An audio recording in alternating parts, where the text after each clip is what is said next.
कलयुग के 5 ऐसे सत्य जिन्हें भगवान श्री कृष्ण ने पहले ही बता दिया था। महाभारत काल में 5 पांडवों के मन में कलयुग के बारे में जानने की बड़ी इच्छा थी, इसलिए उन्होंने एक बार भगवान श्री कृष्ण से पूछ ही लिया कि हे वासुदेव, कलयुग में मनुष्य का जीवन कैसा होगा, मनुष्य के विचार कैसे होंगे और मोक्ष की प्राप्ति कैसे होगी। यह सब सुनकर भगवान श्री कृष्ण ने 5 पांडवों से कहा कि मैं तुम्हें इसका सीधा उत्तर तो नहीं दे सकता, लेकिन तुम 5 भाई जंगल में जाओ और जो कुछ भी वहाँ दिखे मुझे आकर विस्तार पूर्वक बताना, मैं तुम्हें उसका कलयुग में प्रभाव बताऊंगा। यह सब सुनकर 5 पांडव जंगल में गए और उन्होंने वहाँ जो देखा वह देखकर वे आश्चर्यचकित रह गए। फिर 5 पांडव श्री कृष्ण को बताया कि उन्होंने वहाँ क्या देखा। सबसे पहले युधिष्ठिर ने कहा कि हे वासुदेव, मैंने पहली बार 2 सूंड वाला हाथी देखा, ये मेरे लिए बहुत आश्चर्यजनक था। तब श्री कृष्ण कहते हैं कि कल युग में ऐसे लोग राज करेंगे जो दोनों ओर से शोषण करेंगे,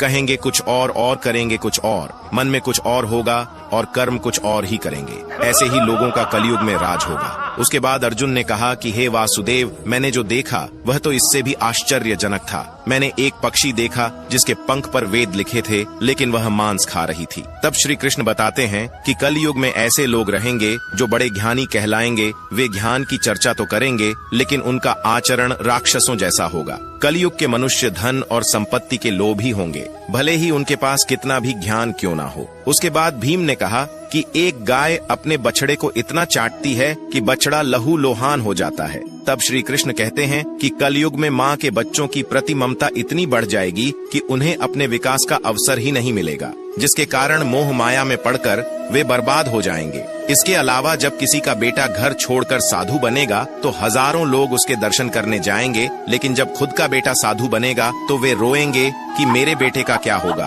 कलयुग में बच्चों के प्रति ममता इतनी बढ़ जाएगी कि उसे मोह माया और परिवार में ही बांध के रखेंगे। उसके बाद सहदेव ने कहा कि मैंने 7 कुएं के बीच में एक सूखा कुआं देखा, लेकिन यह कैसे हो सकता है। इस पर श्री कृष्ण कहते हैं कि कलयुग में मनुष्य फालतू की चीजों में अपना पैसा बर्बाद कर देंगे, लेकिन वह देखेंगे तक नहीं कि पड़ोस में कोई भूखा मर रहा है। इसके अलावा कलयुग में मनुष्य अच्छे अच्छे कपड़े पहनने, खाना खाने और घूमने में अपना सारा पैसा बर्बाद कर देंगे, लेकिन किसी के 2 आंसू पोंछने में उनकी कोई रुचि नहीं होगी।